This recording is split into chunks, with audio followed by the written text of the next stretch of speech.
నమస్కారం, welcome to I dream. ధర్మ మార్గం విత్ విజిత కార్యక్రమానికి స్వాగతం. భగవద్గీతను మించిన ఒక గొప్ప గ్రంథం అనేది లేదు. భగవద్గీతని గనక మనం పాటిస్తే, ఆచరిస్తే, చదివిన దాన్ని గనక మనం కరెక్ట్గా ఆచరిస్తే మన నిత్య జీవితంలో చాలా మార్పులు వస్తాయి. మన లైఫ్లో మార్పుల వల్ల మంచి మార్గంలో వెళ్ళొచ్చు, మోక్షాన్ని పొందొచ్చు. రకరకాలుగా మాట్లాడుకుంటూ ఉంటాం భగవద్గీత గురించి. అయితే నిజంగా భగవద్గీతలో ఏముంది, భగవద్గీత వల్ల మనం ఏం నేర్చుకోవచ్చు, ఇలాంటి విషయాలు ఇప్పుడు ప్రభుజీతో మాట్లాడి తెలుసుకుందాం. ప్రస్తుతం మనతో పాటు ఉన్నారు ఇస్కాన్ టెంపుల్ నుంచి ప్రణవానంద ప్రభుజీ గారు. ఇప్పుడు వారితో మాట్లాడి మరిన్ని విషయాలు తెలుసుకుందాం. మనకున్న సందేహాలన్నింటినీ కూడా నివృత్తి చేసుకునే ప్రయత్నం చేద్దాం. హరే కృష్ణ ప్రభుజీ. హరే కృష్ణ ప్రభుజీ. కృష్ణుడి విషయానికి వస్తే కృష్ణం వందే జగద్గురుం అనే ఒక మాట ఎక్కువగా వినిపిస్తూ ఉంటుంది. అసలు దీన్ని ఏ విధంగా అర్థం చేసుకోవాలంటారు? కృష్ణుడు జగద్గురువులు గీతాచార్యులై అయ్యారు. వేదేశ్చ సర్వేర్ అహమేవ వేద్యో అని అంటారు. భగవంతుడి దగ్గర నుంచి అంత జ్ఞానము కూడా స్వామి దగ్గర నుంచే వస్తుంది. జ్ఞానానందమయం దేవం నిర్మల స్ఫటికాకృతిం ఆధారం సర్వ విద్యానాం హయగ్రీవం ఉపాస్మహే అని అంటారు. భగవంతుడి దగ్గర నుంచే బ్రహ్మగారికి జ్ఞానం వచ్చినది. బ్రహ్మగారు ఆ జ్ఞానాన్ని అందరికీ అందించారు. కాబట్టి అన్ని పరంపరలు కూడా సాక్షాత్తుగా నారాయణ నుంచే ప్రారంభం అవుతాయి. నారాయణ సమారంభం అని అంటామన్నమాట.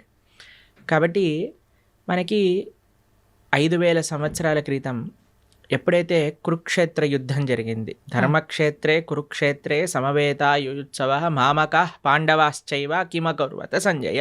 అయితే కృష్ణుడు ఒక యుద్ధ భూమిని ఎందుకు చూస్ చేసుకున్నారు అని కానీ మనం ప్రశ్నిస్తే చూడండి, ఎప్పుడైనా India Pakistan world cup final last ball 2 runs to win ఉన్నప్పుడు ఎవరు ఏ పని చేస్తున్న వాళ్ళైనా సరే, క్రికెట్ ఇష్టం ఉన్న వాళ్ళైనా సరే, లేని వాళ్ళైనా సరే అందరూ వచ్చి చూస్తారు ఏమవుతుంది ఇప్పుడు. అవునా కాదా చెప్పండి? అవును ప్రభుజీ, కరెక్ట్.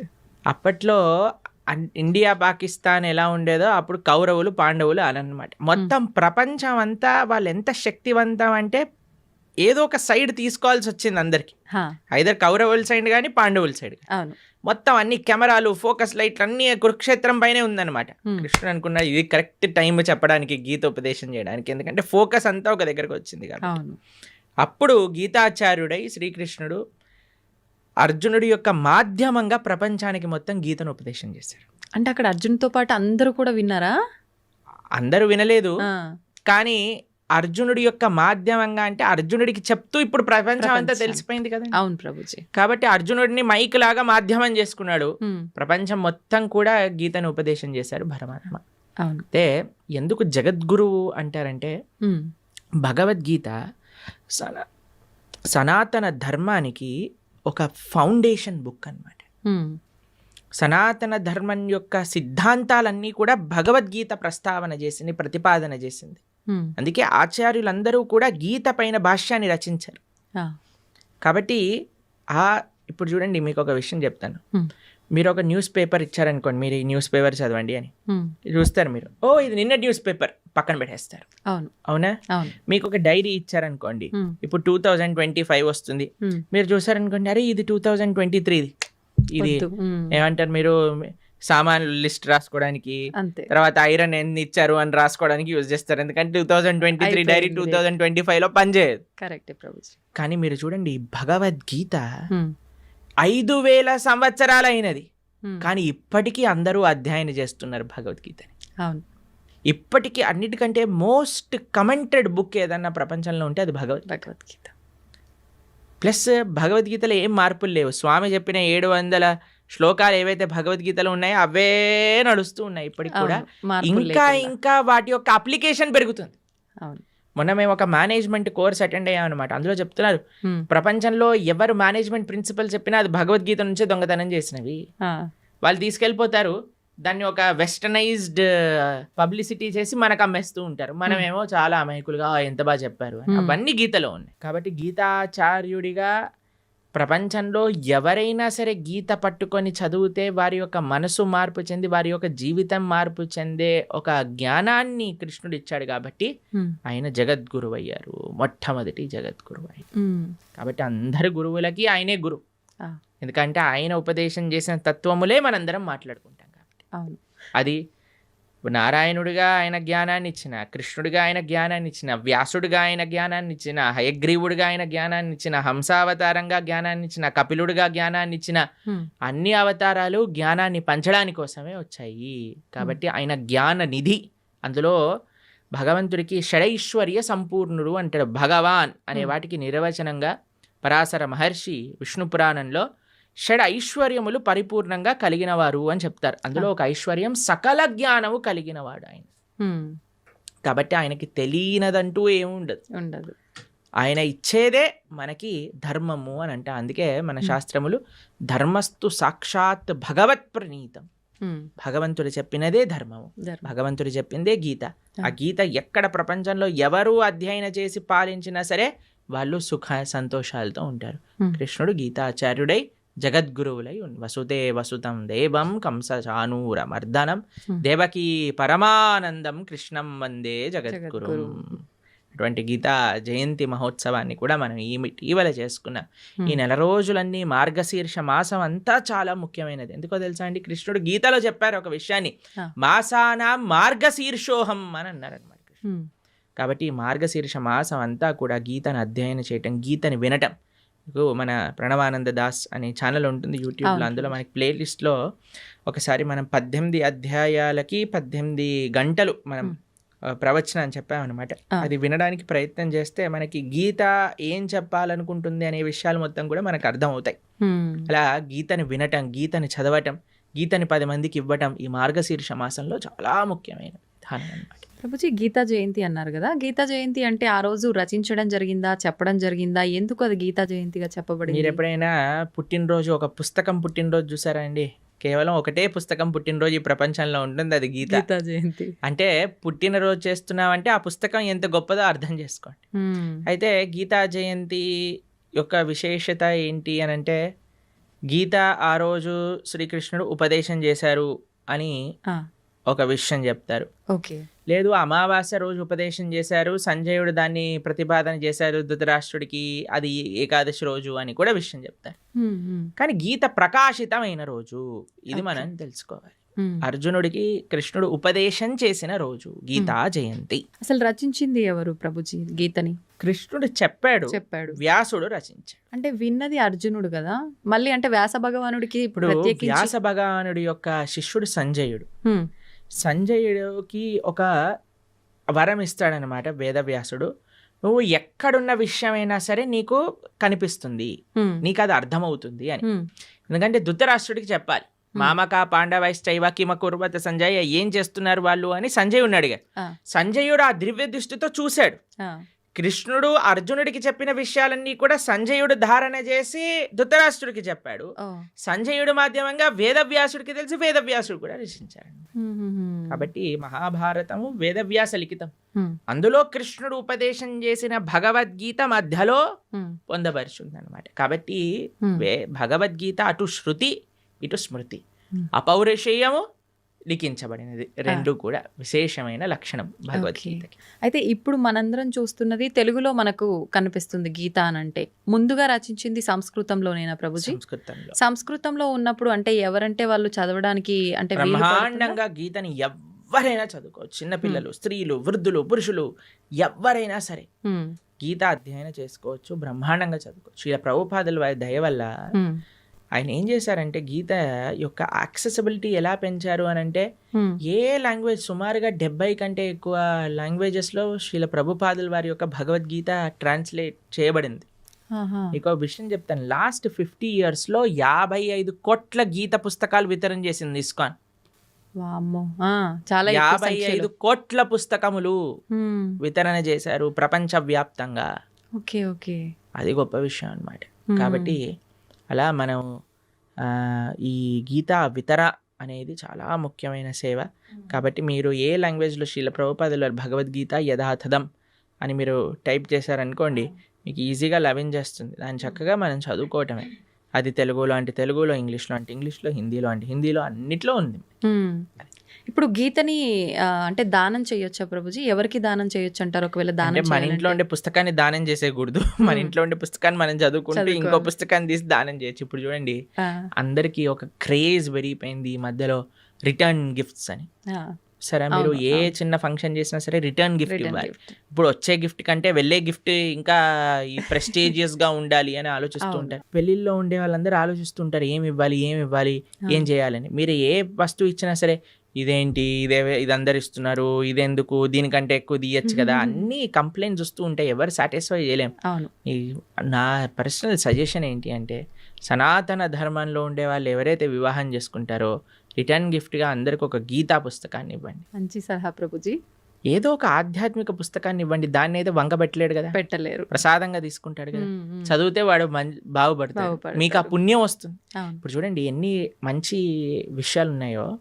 ఒక వివాహంలో ఎంత కోట్లు ఖర్చు పెట్టేస్తున్నారండి. ఇప్పుడు మీరు చూసే ఉంటారు కదా. అసలు వివాహం పైన కాదు, వెనకాల ముందుండే తోకల పైన.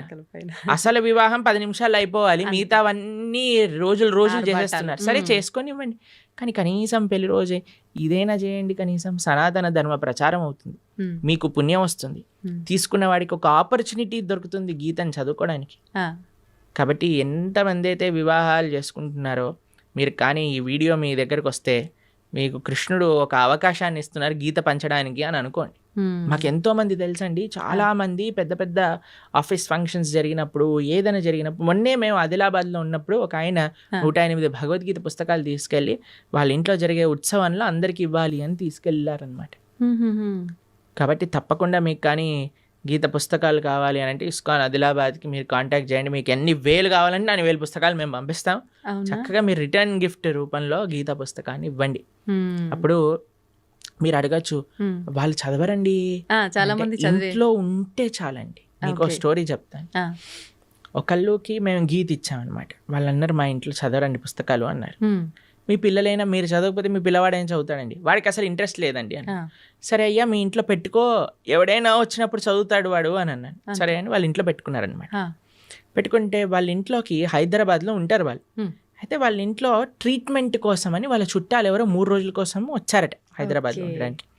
అయితే 3 రోజులకి పాటు ట్రీట్మెంట్, హాస్పిటల్కి వెళ్ళి ఇంటికి రావటం అలా జరుగుతుంది. వాళ్ళు అనుకున్నారట సాయంత్రం పూట ఏం చేయాలి అని. వాళ్ళకి పుస్తకం షెల్ఫ్లో గీత కనిపించింది. అయితే మేము చెప్పాము ఎవరో ఒకరు చదువుతారు, మీరు ఉంచుకోండి ఇంట్లో అని అన్నాను అంతే. వాళ్ళు తీసుకున్నారు, వాళ్ళు చదివారు, వాళ్ళకి చాలా నచ్చింది ఆ పుస్తకం. వాళ్ళ ఇంటికి తీసుకెళ్ళిపోయారు. వాళ్ళు ఉండేది ఎక్కడో మహబూబ్ నగర్ ప్రాంతంలోనే ఎక్కడో. వాళ్ళు గీత చదివి వాళ్ళు భక్తులైపోయారు. మేము ఒక కార్యక్రమానికి వెళ్ళినప్పుడు వాళ్ళు మాకు ఈ విషయం చెప్పారు, ప్రభుజీ మీరు ఒకళ్ళ గీత ఇస్తే వాళ్ళ ఇంట్లో ఉన్న గీత మేము చదివితే మేము భక్తులం అయిపోయాం. ఎవరికొకరికి ఉపయోగపడింది. ఎవరికొకరికి ఇప్పుడు బాంబు పెట్టారనుకోండి ఎక్కడో ఒక చోట పేలుతుంది కదండి. అలానే గీత కూడా అంతే, మన దగ్గర ఉండాలంతే. మీరు చదవకపోతే మీ పిల్లలు చదవకపోతే మనవరాళ్ళు ఎవరో ఒకరు చదువుతారు. గీత ఉన్న దగ్గర తరించకపోవటము అంటూ ప్రశ్నే లేదు. గీత ముట్టుకున్నవాడు, చూసినవాడు, దర్శించుకున్నవాడు, ఒక పేజ్ చదివినవాడు, ఒక అక్షరం చదివినవాడు అందరూ తరిస్తారు, దాంట్లో ఎటువంటి డౌటే లేదు. ఏ లాంగ్వేజ్ లో ఉన్నది చదివినా కూడా ఏ లాంగ్వేజ్ లో ఉన్న గీతా మహాత్యం చెప్తుంది. గీత ఎక్కడైతే ఉంటే అది సాక్షాత్తుగా ప్రయాగ క్షేత్రంతో సమానము. కాబట్టి మన ఇంట్లో మనకి చాలా ముఖ్యం అండి. మనకి మీకు సాంప్రదాయంలో చూస్తే మనం మంగళం అని మంగళహారతి భగవంతుడికి సమర్పణ చేస్తాం. అందులో శాస్త్రాలకు కూడా మనం మంగళహారతి సమర్పణ చేస్తాం అన్నమాట. ఏవైతే వైదికమైన గంధములు మన ఇంట్లో ఉంటాయి. కాబట్టి ప్రతి ఒక్కళ్ళింట్లో గీత, భాగవత, రామాయణాదులు ఉండవలసినదే. మీరు అనుకోకండి మా ఇంట్లో ఎవరు చదవరు, తెచ్చి పెట్టండి, ఎవరో ఒకరు చదువుతారు. పూజ రూమ్ లో పెట్టి ఉంచొచ్చా ప్రభుజీ? పూజ రూమ్ లో పెట్టేసి మంచిగా వాటికి అన్ని క్లాత్ కట్టేసేసి లోపల పెట్టేసి దండలేసేసి పుష్పాలు, పూలు, పసుపు చదవాలన్నా సరే ఆ మూట తీయటం కూడా పలకన్నా సరే వద్దులే బాబు అన్నట్టుగా ఉండకూడదు. యాక్సెసిబుల్ గా ఉండాలి ఎవడైనా చదువుకోవాలన్నప్పుడు. అవును. కాబట్టి పూజ చేసేయమనండి అంటే ఇప్పుడు అందరూ మొన్న గీతా జయంతి రోజు ప్రవచనం చెప్తున్నాం అనమాట. ఏమన్నా మీ అందరికీ ఇప్పుడు భగవద్గీత ఆరాధన ఎలా చేయాలో చెప్తాను, అందరు ఫస్ట్ ఆచమనం చేయండి అనగానే అందరు పుస్తకాలు తీసుకొని రాసుకుంటున్నారనమాట. ఫస్ట్ ఆచమనం చేయాలి, దాని తర్వాత మీ కుడి చేత్తో గీత తీసుకోండి, కుడి చేత్తో గీత తీసుకోండి, ఎడం చేత్తో పట్టుకోండి, దాన్ని ఓపెన్ చేయండి, చదవటం ప్రారంభించండి, ఇదే ఆరాధన అని అంటే, ఓ ఇదేనా ఆరాధన, మేము ఇంకేదైనా చెప్తారే అనుకున్నాం ప్రభుజీ గారు, ఏం పుష్పాలు తేవాలి, ఏం అభిషేకాలు చేయాలి అని. కాబట్టి అంటే భగవంతుడి ఫోటోకు ఆరాధన చేసినట్టు చేయాలనుకున్నారు. ఒక్కొక్క విధానం ఒక్కొక్క వస్తువుకి ఒక్కొక్క రకంగా ఆరాధన చేస్తాం. గ్రంథాలకి ఆరాధన ఎలా చేస్తాము అని అంటే అధ్యయనం చేయటమే ఆరాధన, అది చదవటమే ఆరాధన. ఓకే. కాబట్టి ఏదో మనం ఆరతులు తిప్పేసామా అది ఇది కాదండి. మెయిన్ మనం చదవాలి పుస్తకాన్ని, గీతను, భాగవతాన్ని, వీటన్నిటిని అధ్యయనం చేయటమే ముఖ్యం. ఇప్పుడు చదవాలన్నప్పుడు చాలా మందికి మాంసాహారం తినే అలవాటు ఉంటుంది కదా ప్రభుజీ, మాంసాహారం తిన్న తర్వాత చదవాలనుకుంటే చదవచ్చా? ఫస్ట్ మాంసాహారం మానేయండి అందరూ. మానలేము అనుకుంటే తప్పదు. అలా ఎందుకు అనుకుంటారు మానలేము అని? మనం జీవహింస చేయటం మానలేము అని అంటే ఎలా అంటే చెప్పండి. ఇప్పుడు టెర్రరిస్ట్ అన్నాడు అనుకోండి, నేను జనాల్ని చంపటం మానలేను అని అంటారా? అప్పుడు మీరేమంటారా? పర్వాలేదు నాన్న, నువ్వు నీకు అనిపించట్లేదు కదా చంపేసే అని అంటామా మనం? అనలేము. చెప్పండి, అంటారా మీరు? లేదండి మాకు చంపాలనే ప్రాణం ఉంది అంటే కంటిన్యూ అంటావా? కాను కదా. కాబట్టి మనం ఫస్ట్ నాన్ వెజిటేరియన్ ఆపేసేయండి, ధార్మికంగా ఉండండి. లేదండి మేము ఎంత చెప్పినా మేము మారము అన్న వాళ్ళు పర్వాలేదు, గీత చదవటం ప్రారంభం చేయండి, ఆ గీత యొక్క అనుగ్రహం చేత మానేస్తాం. ఓకే. కాబట్టి మీకు ఒక విషయం చెప్తాను, ఎందుకు మానేయమంటున్నావు అంటే, ఇప్పుడు గీత చదివినప్పుడు అది వంటికి ఎక్కాలి కూడా కదండి. అవును. ఇప్పుడు డాక్టర్ గారి దగ్గరికి వెళ్తారు మీరు, డాక్టర్ గారి దగ్గరికి వెళ్ళినప్పుడు డాక్టర్ ఏం చేస్తారు, మీకు ఈ మెడిసిన్ వేసుకోండి అని ఇస్తారు, దాంతోపాటు ఇవి తినకూడదు అని ఒక లిస్ట్ ఇస్తారు మనకి. అవును ప్రభుజీ. డాక్టర్ ఏమంటాడంటే ఇవి తినటం ఆపేస్తేనే నీకు ఈ మెడిసిన్ పనిచేస్తుంది. అవునా కదా చెప్పండి. ఇప్పుడు మీరు నాకు అడిగారు అనుకోండి, ప్రభుజీ మెడిసిన్ మెయినా ఇవి ఆపేయటం మెయినా అని నేను మిమ్మల్ని అడిగాడు అనుకోండి, మీరు ఏం చెప్తారండి? మెడిసినే మెయిన్ అని చెప్తా నేను. మెడిసినే మెయినా, ఆపటం మెయిన్ కాదు కదా. కాదు, దాని బదులు ఇంకో ఫుడ్ తినొచ్చు, కానీ మెడిసిన్ ఆపితే అది తగ్గదు కదా ప్రభుజీ. నేను అడిగే ప్రశ్న ఏంటి అంటే, ఇప్పుడు ఈ మెడిసిన్ మెయిన్ అనుకున్నాం అనుకోండి, ఈ మెడిసిన్ వేసుకుంటూ డాక్టర్ తినద్దు అన్న విషయాలు కూడా తింటూ ఉన్నాం అనుకోండి, మనకి మెడిసిన్ శరీరం పైన పనిచేస్తుందా? పనిచేయదు. రెండు మెయినే కదా. ఎంత మెడిసిన్ మెయినో అంతే పథ్యం కూడా మెయిన్. అవునా కదా. అలానే ఎంత మనం గీత చదవటం ముఖ్యమో అంతగా ఏవైతే గీత వద్దు అని అంటుందో వాటిని దూరంగా పెట్టడం కూడా ముఖ్యమే. మనం ఎప్పుడైతే మాంసాహారం, మద్యం, మాదక ద్రవ్యాలు, జూదం ఇవ్వ ఆపటం వల్ల ఏమవుతుంది అంటే, మెడిసిన్ ఏదైతే మనం తీసుకుంటున్నా, గీత అధ్యయనం చేస్తున్నామో, జపం చేస్తున్నామో, పూజ చేస్తున్నామో, ఆరాధన చేస్తున్నామో అది మనకి వంటికి ఎక్కుతుంది. మనకి ఏంటి తత్వము అని అర్థం అవుతుంది, లేకపోతే అర్థం కాదు. ఎందుకంటే ఈ డీపర్ స్పిరిచువల్ సైన్సెస్ అర్థం చేసుకోవాలంటే మనం సత్వగుణంలోకి రావాలి. సత్వగుణం అంటే ఎటువంటి జీవహింస, ప్రాణిహింస, స్వయం హింస. ఇప్పుడు చూడండి, మాంసాహారం తినడం అంటే వేరే వాడిని హింసించడం. మాదక ద్రవ్యాలు, సిగరెట్, మందు, ఇప్పుడు చూడండి, ఈ శాస్త్రం వరకు చెప్పాల్సిన అవసరం లేదండి, సిగరెట్ డబ్బా పైనే చూపిస్తుంది స్మోకింగ్ కాజెస్ క్యాన్సర్. మీరు సినిమాలలో ఒక చిన్న వాడు మందు బాటిల్ చూపించాడంటే పక్కన smoking and drinking is dangerous to health అని అంటారు. అవును ప్రభుజీ. ఒకటి, మీరు వేరే వాళ్ళనైనా హింసిస్తున్నారు, మీ శరీరాన్ని మీరు స్వయంగానే హింస పెట్టుకుంటున్నారు. ఎక్కడైతే హింస ఉన్నదో అక్కడ ధర్మం ఉండలేదు. మొన్న మేము ఒక విషయంలో చెప్తున్నాం అనమాట, హిందూ అంటే అర్థమే హింసకి ఎంతో దూరంగా ఉండేవాడే హిందువు. అది హిందూ యొక్క అర్థం. కాబట్టి మాంసాహారం తిని గీత చదవచ్చా అని అంటే ఫస్ట్ మాంసాహారం మంజేయండి. ఇప్పుడు ధనుర్మాసం వస్తుంది, తర్వాత కొత్త సంవత్సరం వస్తుంది, ఒక సంకల్పం తీసుకోండి. ఎవరైనా అంటారండి మేము తినకపోతే చచ్చిపోతామని? అలాంటి వాళ్ళు ఎవరైనా ఉంటారా? లేదు కదా. అది ఏమి, నేను ఇప్పుడు ఊపిరి పీల్చుకుపోతే చచ్చిపోతాను అని అంటే ఓకే పర్వాలేదయ్యా, ఊపిరి పీల్చుకో అని చెప్తాను. నీళ్ళు తాగకపోతే చచ్చిపోతాను, సరే పర్వాలేదు, అది కూడా ఒప్పుకుంటే. నేను వేరే ప్రాణిని చంపి తినకపోతే చచ్చిపోతాను అనేవాడు ఉంటాడా అండి ఎవరైనా? లేరు కదా. కాబట్టి అది నీ ప్రాణం పైకి రావట్లేదు, కాబట్టి వేరే వాళ్ళ ప్రాణం తీయకు. కాబట్టి మనం ఒక సంకల్పం తీసుకుందాం, మంచిగా ధార్మికంగా ఉండడానికి ప్రయత్నం చేద్దాం.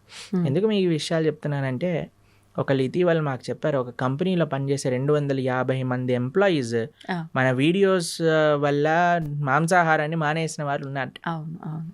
కాబట్టి అందుకేసమే మనం మళ్ళీ చెప్తున్నాం, ఎందుకంటే జనాలకి పాపం తెలియదు. ఇప్పుడు ఉండే ప్రవచనకర్తలు కూడా ఎలా తయారయ్యారంటే, ఏం తిన్నా పర్వాలేదు, మీరేం చేసినా పర్వాలేదు, అన్నీ వీటికి వాటికి సంబంధం లేదు, అది ఇది అంటున్నారు. అవును.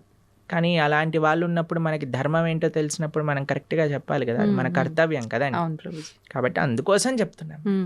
కాబట్టి మంచిగా ధార్మికంగా ఉండండి, మంచి భగవంతుడి యొక్క కృప పొందే విధంగా ఉండాలి. కాబట్టి గీత చదవండి. గీత చదివిన విషయాలు ఎప్పుడైతే మనం అర్థం చేసుకుంటామో అప్పుడు మన చెడలవాట్లన్నీ కూడా ఒకదాని తర్వాత ఒకటి పోతాయి, దాంట్లో ఎటువంటి సందేహం లేదు. ప్రభుజీ, ఇప్పుడు ఆహార నియమాలు అయితే పాటించాలి ఆధ్యాత్మికంగా మనం ఉన్నప్పుడు, మన ధర్మ ప్రకారంగా శాస్త్రంలో ఏం చెప్పబడిందో అని అన్నారు.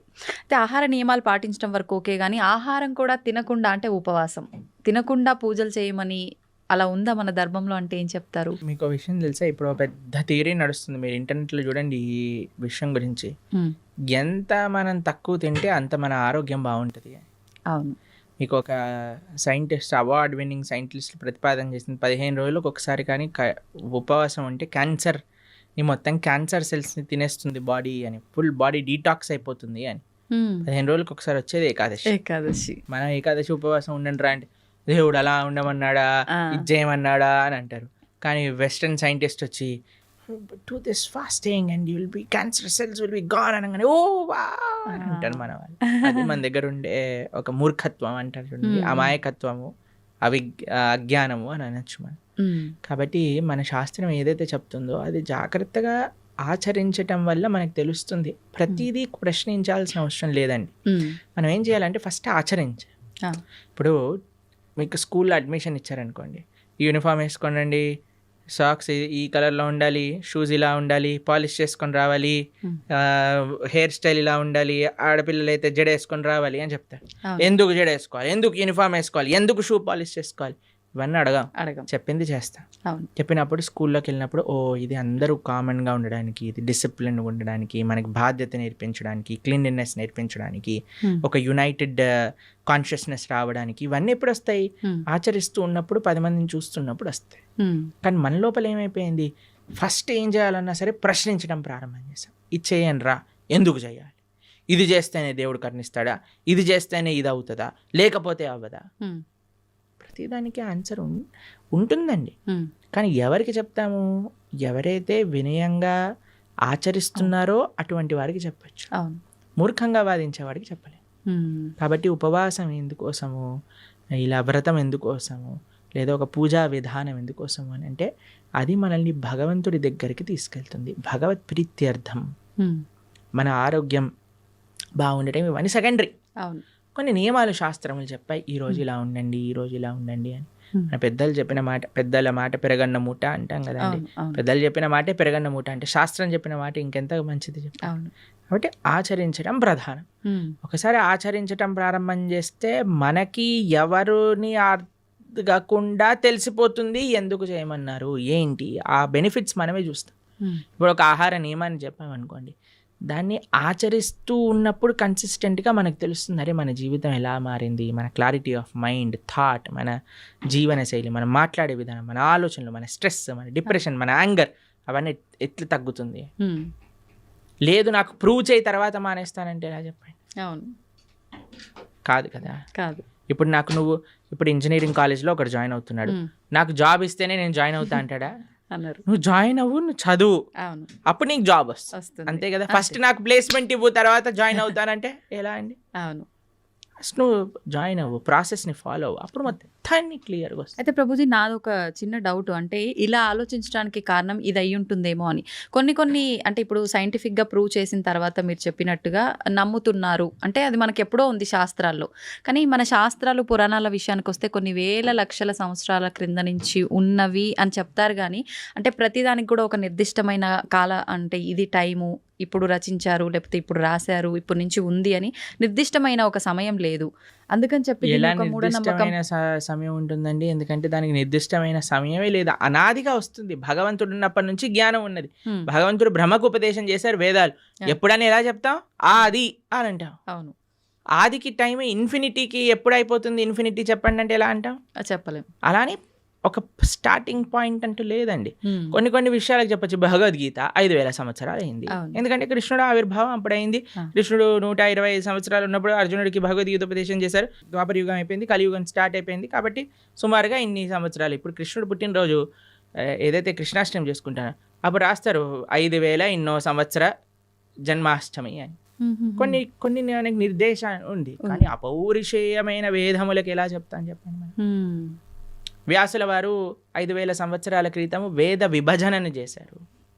అన్ని ఎంతో పైలప్గా ఉన్న వేదాలన్నింటినీ 4 కేటగిరీస్గా చేసి చక్కగా ఈజీగా అండర్స్టాండ్ అయ్యే విధంగా మనకు అందించారు. కాబట్టి దానికి ఒక లెక్క ఉంది. ఓకే. కాబట్టి అన్నిటినీ అందుకే ఇందాక అన్నట్టుగా మనము ఇప్పుడు టీచర్ ఇక్కడ అమెరికా ఉంది అని మనం మ్యాప్లో చూపించేసింది అనుకోండి, వెళ్ళొచ్చాక నమ్మం కదండి. అమెరికా ఉంది అంటే అమెరికా ఉంది. ఇప్పుడు ఎగ్జామ్ పేపర్లో ఈ కాంటినెంట్ ఏంటి అమెరికా రాసిస్తాం. కానీ టీచర్ని అడగమను ఏంటి ప్రూఫ్ చూపించమని. కాబట్టి శాస్త్రాన్ని మనం యథాతథంగా ఫస్ట్ మనం కొద్దిగా నమ్మకాన్ని ఇన్వెస్ట్ చేసినప్పుడు ఆ నమ్మకం బట్టి మనకి ఆ శాస్త్రం అనేది ప్రస్ఫుటితం అవుతుంది, మన మనసులో గోచరం అవుతుంది, మనకి విషయాలు తెలుస్తూ ఉంటాయి. దానికి భాగవతోత్తముల యొక్క సాంగత్యం, సద్వైష్ణవ ఆచార్యుల యొక్క సాంగత్యం, గురువుల యొక్క సాంగత్యం, పరంపరాగతమైన గురు పరంపర యొక్క సాంగత్యం ఎప్పుడైతే దొరుకుతుందో అప్పుడు మన మిగతా విషయాలన్నీ కూడా మనకు తెలుస్తాయి. ప్రభుజీ, గీతని ఉపనిషత్తు అని అంటుంటారు. ఎందుకని ఉపనిషత్తు అంటారు? ఉపనిషత్తులో ఉండే జ్ఞానం అంతా కూడా గీతలో ఉన్నది.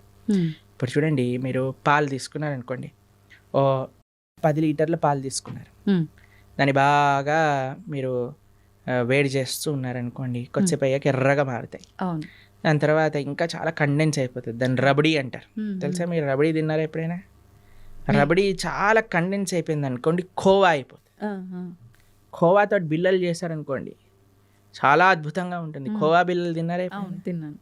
చూడండి, ఇంత పాలు కండెన్స్ అయ్యి రబడీ అయ్యి, రబడీ కండెన్స్ అయితే ఖోవా బిల్లలు అయ్యాను అనుకోండి, ఎంత స్వీట్గా ఉంటుంది. అలా శాస్త్రములు ఎన్నో ఉన్నాయి. వాటి యొక్క సారాంశం ఉపనిషత్తులు. ఉపనిషత్తుల యొక్క సారాంశం గీత. ఓకే. సర్వోపనిషదో గావో దోగ్ధా గోపాలనందన. అన్ని ఉపనిషత్తులు కూడా సర్వోపనిషదో గావు, అన్ని ఉపనిషత్తులు కలిపి ఒక ఆవు అనుకుంటే, దుగ్ధా గోపాలనందన ఆ ఆవు యొక్క పాలు ప్రీతికి పార్థో వత్సః అంటే అర్జునుడు ఒక దూడగా చేసుకొని మన కోసం అందించిన పాలే గీత. గీతామృతం మహత్. అటువంటి గీతామృతం ఏదైతే భగవద్గీత ఉందో అది అన్ని ఉపనిషత్తుల యొక్క సారాంశమే. కాబట్టి అది ఉపనిషత్, గీతోపనిషద్ అని మనం అంటాం. ప్రభుజీ, ఇప్పుడు విష్ణువు అవతారాల్లోకెల్లా, అన్ని అవతారాల్లోకెల్లా కృష్ణుడి ఒక్క అవతారానికి మాత్రమే, అంటే ఒక బోయవాడి చేతిలో విషపు బాణానికి మరణించాడు అని చెప్పి వింటూ ఉంటాం. ఎందుకని ఇలా డిసైడ్ చేయబడింది అంటారు? ఎలా సాధ్యపడింది? ఎలా? అసలు కృష్ణుడు బోయవాడి చేతిలో చనిపోయాడు అనేది అబద్ధం. అబద్ధమా? మరి ఒక విషయం మీకు అడుగుతాను చెప్పి.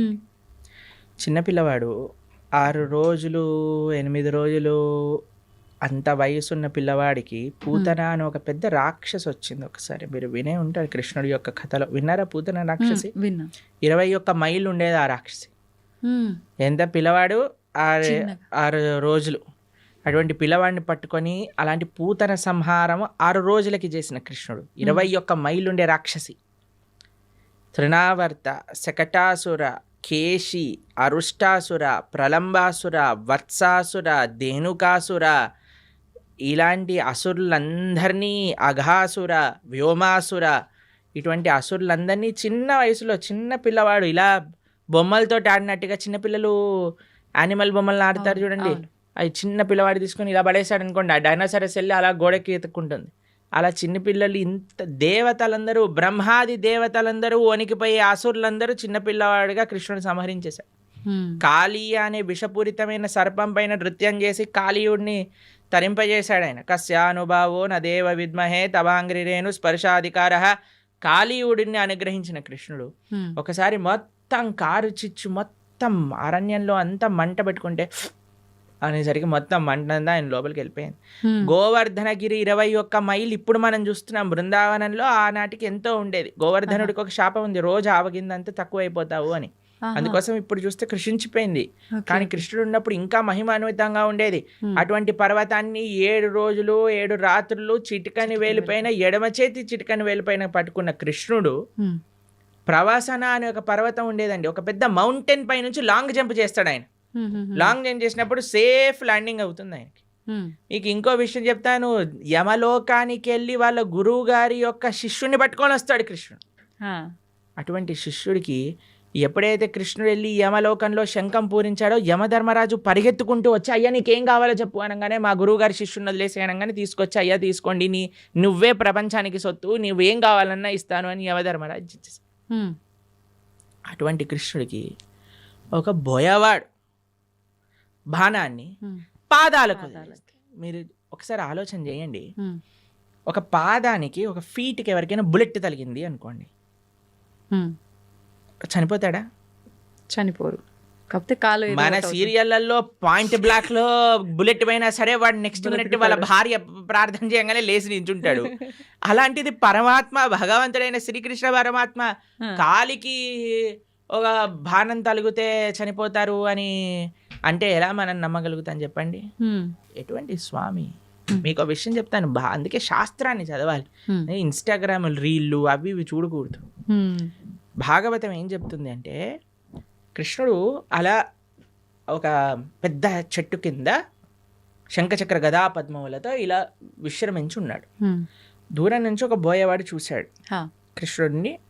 కృష్ణుడి యొక్క పాదము ఆయనకి ఒక జింక చెవిలా కనిపించింది అన్నమాట. అయితే దూరం నుంచి ఆయన బాణం వేశాడు. ఆ బాణం వచ్చి కృష్ణుడికి తలిగింది. తర్వాత ఆ బోయవాడు వచ్చాడు. ఇప్పుడు బాణం వేసాక చూస్తాడు కదండి, గురి తలిగిందా, ప్రాణం చూసుకోవచ్చు అని కృష్ణుడి దగ్గరికి వస్తాడు. ఓ కృష్ణ పరమాత్మ సాక్షాత్తుగా కృష్ణుడు అని దర్శిస్తాడు. 3 ప్రదక్షిణలు చేస్తాడు కృష్ణుడికి. కృష్ణుడు అంటే, అయ్యా నీకు మోక్షాన్ని ఇచ్చేస్తున్నాను అని, నువ్వు నా విరమణ చేసే నేను లీలలో, నా అంతర్ధానం అయ్యే లీలలో నువ్వు కూడా నీ యొక్క కాంట్రిబ్యూషన్ ఇచ్చావు కాబట్టి నీకు మోక్షాన్ని షూట్ చేసిన వాడేమో మోక్షానికి ఇచ్చేసాడు ఆయన, ఈయనేమో శరీరాన్ని విడిచిపెట్టేశారంటే ఎంత విచిత్రం చూడండి. దాని తర్వాత ఏదో ఆ బాణం అలానే ఉంది. స్వామి అన్నీ ఇంకా అవతార పరిసమాప్తి చెయ్యాలి అని అనుకునే సమయంలో దేవతలందరూ, వారి కోసం కదండి కృష్ణుడు ఆవిర్భవించింది, అందరు దేవతలు వచ్చి పైనుంచి పుష్పవృష్టి కురిపిస్తున్నారనమాట. తండ్రి నా కోసం నువ్వు అవతరించావు, కృతజ్ఞతలు కృతజ్ఞతలు అని అందరూ కృష్ణుని స్తోత్రం చేస్తుంటే, కృష్ణో స్వదాగోపకతే ధర్మ జ్ఞానాభి సహ, కృష్ణుడు శరీరాన్ని వదిలేసి ఇక్కడ ఏదో తర్వాత ఆయన ఆత్మ పైకి వెళ్ళిపోయింది అలాంటిది ఏమి ఉండదండి.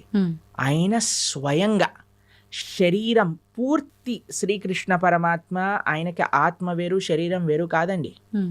కృష్ణుడు మనలాగా జీవుడు పంచభౌతికమైన దేహం కాదండి. జన్మ కర్మచ మే దివ్యం. ఆయన జన్మ దివ్యం, ఆయన కర్మ దివ్యం, ఆయన శరీరం దివ్యం. ఆయన ఎలా అయితే ఆ చెట్టు కింద కూర్చున్నారో అలానే శరీరంగా ఆయన యొక్క ధామానికి చేరుకున్నారు కృష్ణ పరమాత్మ. ఎప్పుడు ఆయన అవతార పరిసమాప్తి చెయ్యాలి ఆయన ఆ సంకల్పం చేసేసుకున్నప్పుడు. కాబట్టి ఆ బోయవాడి చేతితో చనిపోయాడు అనేది పెద్ద అబద్ధం. ఇప్పుడు ఇక్కడ అంటే ఈయనకు మోక్షం కల్పించడం కోసమే ఆ బాణం తగలడమా ప్రభుజీ, లేదంటే రాముడు వాలిని చెట్టు చాటు నుంచి చంపటము ఇదంతా? ఎందుకంటే వాలి చనిపోయే ముందు రాముడికి క్షమాపణ అడిగి, అయ్యా నువ్వు చేసింది ధర్మమే అని వాళ్ళ కుమారుడిని రాముడికి సరెండర్ చేయించి వెళ్ళిపోతాడు. కాబట్టి భగవంతుడికి మనలాగా every action as equal and opposite reaction లాంటి స్వామి దగ్గర పనిచేయవండి. కానీ ప్రతి ఒక్కరు ఉండదు. అదే ఉదాహరణగా తీసుకుంటారు. మనం WhatsApp university, Instagram college, Facebook tuitions ఇవన్నీ తీసుకుంటాం కాబట్టి మనం ఇలా తయారయ్యాం. కానీ శాస్త్రంగా అర్థం చేసుకోవాలి మనం. కావున కృష్ణుడికి భగవంతుడికి పుట్టుక ఉండదు, భగవంతుడికి మరణం ఉండదు. ప్రభుజీ ఇప్పుడు మనకున్న 4 యుగాల్లో ప్రస్తుతం కలియుగంలో ఉన్నాము. అయితే కలి ప్రభావం వల్ల రకరకాల పాపాలు పెరిగిపోతున్నాయి, అది కలి ధర్మం అంటుంటారు. మరి ఈ కలియుగంలో మన అంటే తప్పు ఒప్పులని మన కర్మలని తప్పించుకునే శక్తి మనకు ఉందంటారా? కలో దోష నిదేరాజన్ అస్తి ఏకోన్ మహాన్ గుణాన్ కీర్తనాతేవ కృష్ణస్య ముక్త సంగపరం రజేత్ అని మన శాస్త్రం చెప్తుంది. కలియుగంలో మీరు చెప్పినట్టుగా దోషాల నిధి. ఇంకా మీకు విషయం చెప్పినా అండి, కలియుగం స్టార్టే అవ్వలేదు, ఇది ఇంకా కలి యుగ సంధి కాలము అని అంటారు. మొట్టమొదటి 5,000 సంవత్సరములు, హ్మ్. 5,000 సంవత్సరములు, 6,000 సంవత్సరాలు అలా చేంజ్ అన్నమాట. బ్రిడ్జ్ టైం ఇది. అంటే ఆహా. ద్వాపర యుగానికి కలియుగానికి బ్రిడ్జింగ్ టైం ఇది. మార్గం అనుకోవాలా అంటే ప్రభుజీ? పూర్తి కలియుగం ఆరంభం అవ్వలేదు ఆరంభం ఇంకా. అవ్వలేదు. ఓకే. ఈ 5-10 ఇయర్స్ 5-10,000 ఇయర్స్ హ్మ్. హ్మ్. సంధి కాలము అని అంటారనమాట దాన్ని. హ్మ్. కాబట్టి ఇంకా కలియుగం ప్రారంభం అవ్వకముందే కలియుగం ఇలా అన్యాయం ఘోరం అంటున్నారు. ఇంకా కలియుగం ప్రారంభమయ్యాక ఇలా ఉంటుంది చెప్పండి. ఇంకా ఘోరాలు ఎక్కువ అప్పుడైతే ఇంకా మీరు భక్తి చేయాలన్నా ధర్మం చేయాలన్నా మీకు ఎవడు ఐ డ్రీమ్స్ టీవీలో కృష్ణుడి గురించి మాట్లాడేవాడు ఉండడు. మొత్తం ఎంటర్టైన్మెంటే ఉంటుంది. ఓకే.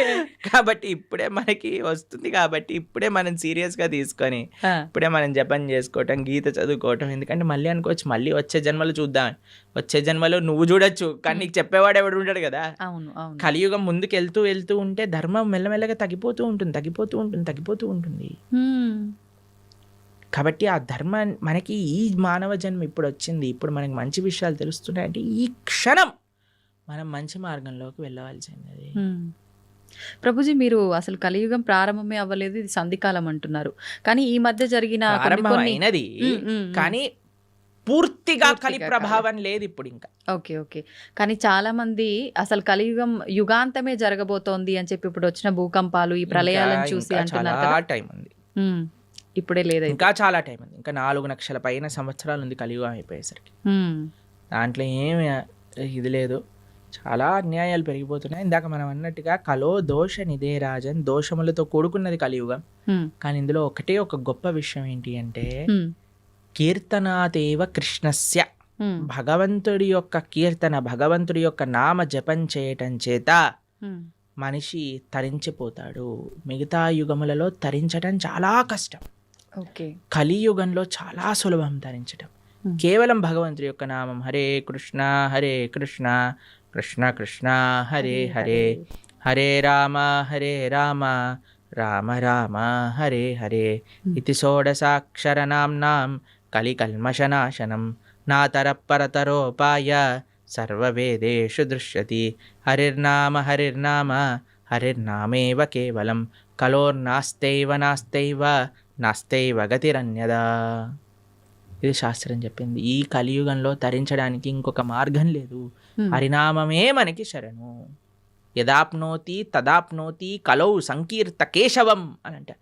మిగతా యుగములలో చేసే దాన తప కర్మ క్రియలు అన్నిటి యొక్క ఫలితము కూడా కలియుగంలో కేవలం భగవన్నామం జపం చేయటం చేత వచ్చేస్తాయి. యదాప్నోతి తదాప్నోతి కలో సంకీర్త కేశవం, ఆ కృష్ణుడి యొక్క నామస్మరణ అన్నిటికంటే గొప్పది.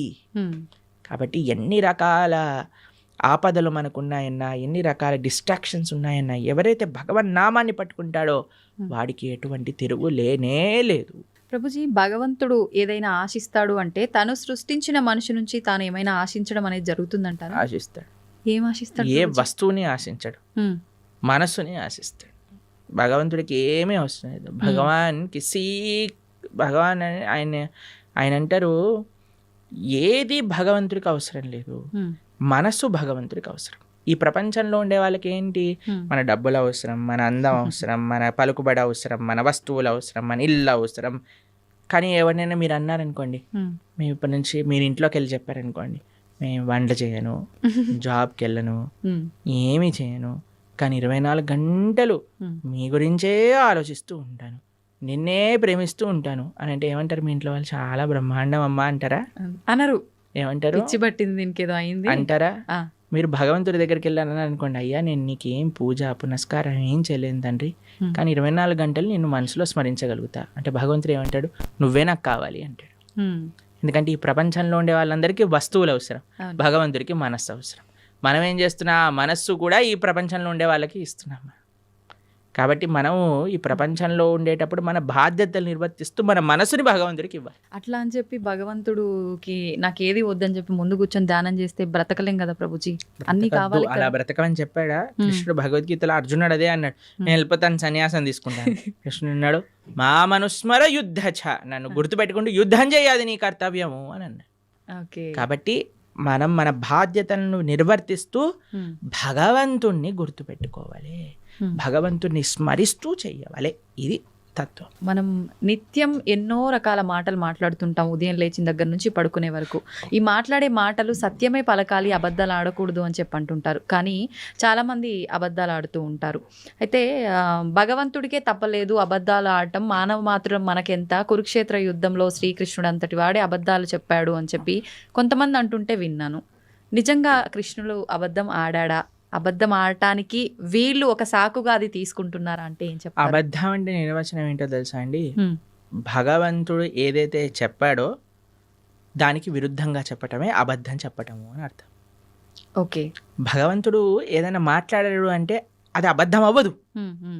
ఆయన సత్యం, ఆయన స్వరూపమే సత్యం. అవును. భగవంతుడి కంటే పెద్ద సత్యం ఇంకొకటి లేదు. ఆ సత్యం అబద్ధం ఆడినా సత్యమే అవుతుంది. కాబట్టి భగవంతుడు ధర్మస్తు సాక్షాత్ భగవత్ ప్రణీతం. భగవంతుడు ఏం చెప్తాడో అది ధర్మం అవుతుంది. భగవంతుడు మనకి అపరెంట్గా అబద్ధం ఆడాడు అన్నా సరే ధర్మ సంరక్షణ కోసము, లోక పరిపాలన కోసము అంటాడు. కానీ మనలాగా మన స్వార్థం కోసం మన తప్పులు పక్కన పెట్టుకోవడానికి అనరండి. ఒక వ్యక్తి ఎందుకు అబద్ధం ఆడతాడు? వాడు చేసిన తప్పుని ఇది చేసుకోవడానికి, కప్పిపుచ్చుకోవడానికి. కానీ భగవంతుడు అలా చేయలేదండి. భగవంతుడు ఏదన్నా చేశాడు అని అంటే దాని వెనకాల ఎంతో రీజన్ ఉంటుంది. అంతేగాని నేను కూడా భగవంతుడు ఆడాను కదా నేను కూడా చేశాను అనుకోండి, పులిని చూసి నక్క వాత పెట్టుకున్నట్టు అవుతుంది. అవును. కాబట్టి మన వాళ్ళకి అన్ని చెడు పనులను సమర్థించుకోవడానికి భగవంతుడి పైన బాణాలు వేసేవాళ్ళు ఫస్ట్ అసలు భగవత్ తత్వం అంటే ఏంటో అర్థం చేసుకోవాలి. ఇప్పుడు చూడండి, మీరు ఒక సిగ్నల్ దగ్గర నించున్నారు అనుకోండి, మీ దగ్గర సిగ్నల్ దగ్గర ఉన్నారు, మీకు రెడ్ లైట్ పడింది, ఆగారు. ఒక సీఎం, చీఫ్ మినిస్టర్ కాన్వాయ్ పోతుంది, ఆయన జుమ్ జుమ్ జుమ్ జుమ్ అని కార్లు వెళ్ళిపోతాయి. హే వాడు ఎందుకు వెళ్తున్నాడు, నేను కూడా వెళ్తానని మీరు కూడా వెళ్ళారనుకోండి, మిమ్మల్ని తీసి బొక్కలు పడేస్తారు. అంతే కదండి.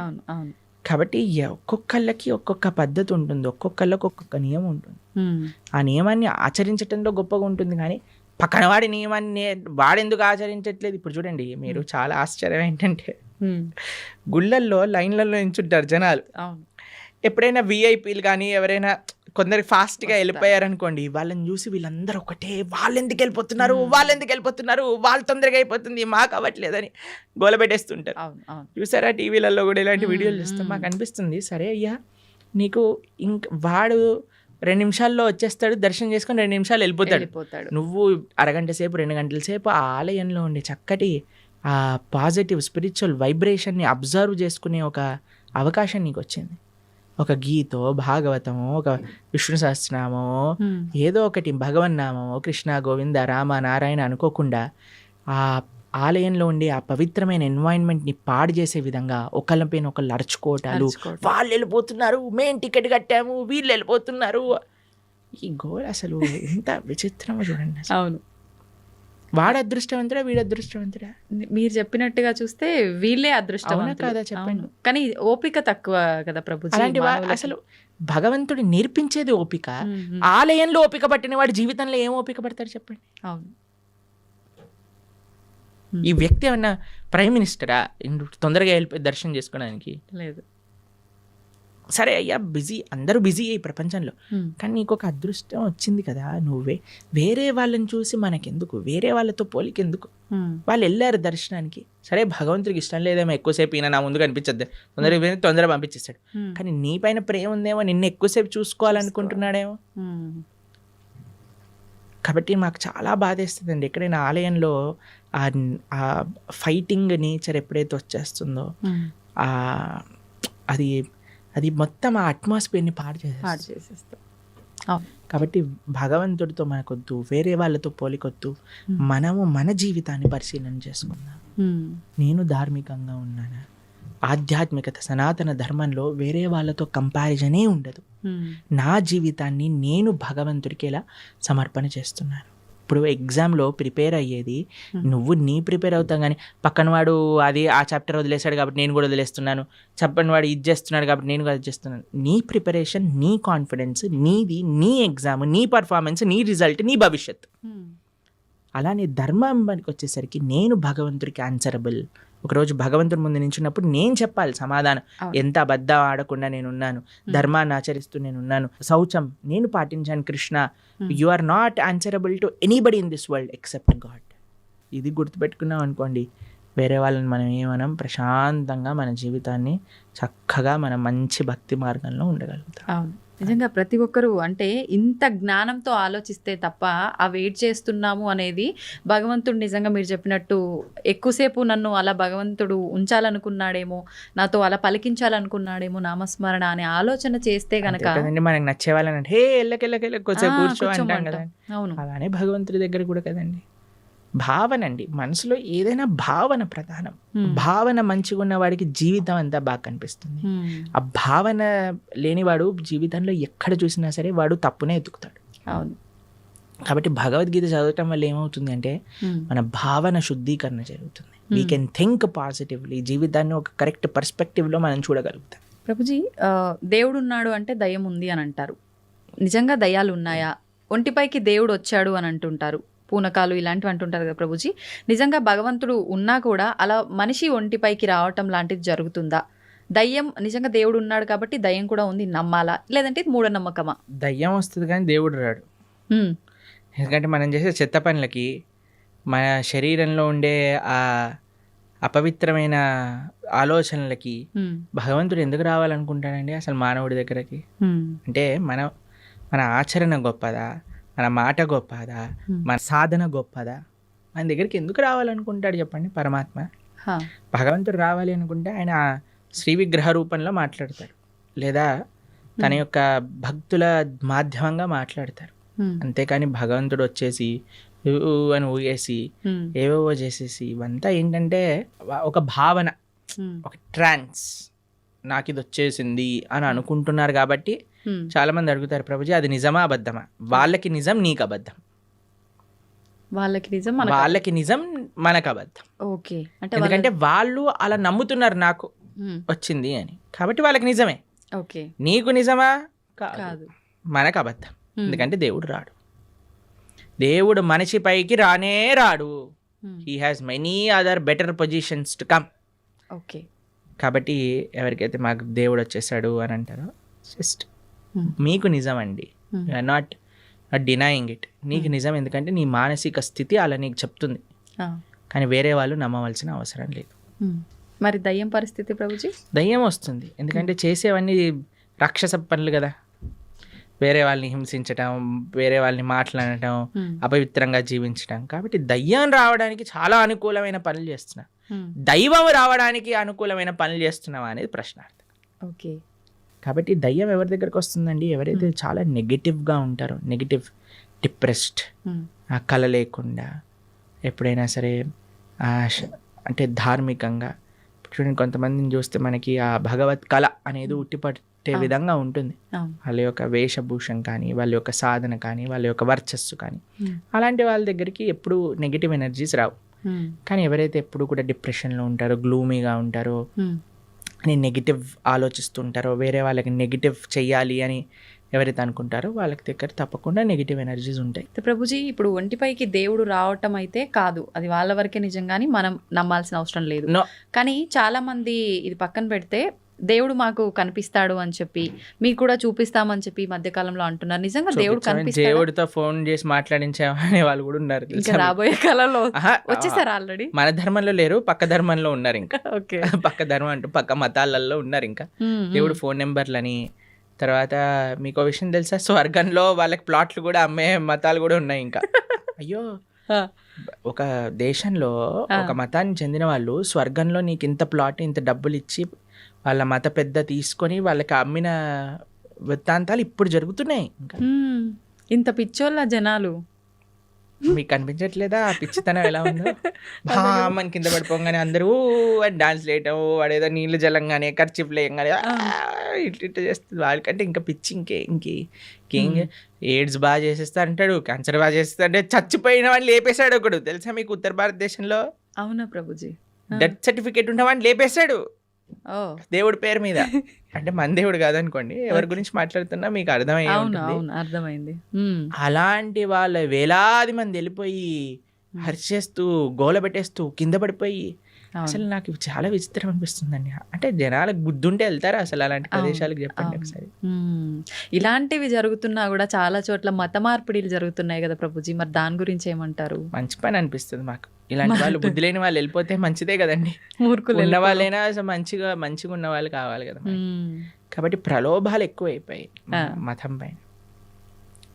కాబట్టి ఆ ప్రలోభాలు తగ్గించుకోవాలి మనం. వేరే వాళ్ళే మన ధర్మం. అందుకే చెప్తున్నాను ఏంటంటే, ఎవరైతే శాస్త్ర అధ్యయనం చేస్తారో, ఎవరైతే మంచిగా శాస్త్రాన్ని చదువుకొని వాటిని పాచరిస్తారో, వాళ్ళని ఎవ్వరూ ఏ ప్రభావం పెట్టి మార్చలేరు. మూర్ఖపు ఆలోచనలతో ఉండి దుర్మార్గపు ఆలోచనలతో ఉన్న వాళ్ళు మాత్రమే ఇది మూఢనమ్మకం అని భావించి ఇంకో దాంట్లోకి వెళ్ళడానికి ప్రయత్నిస్తారు.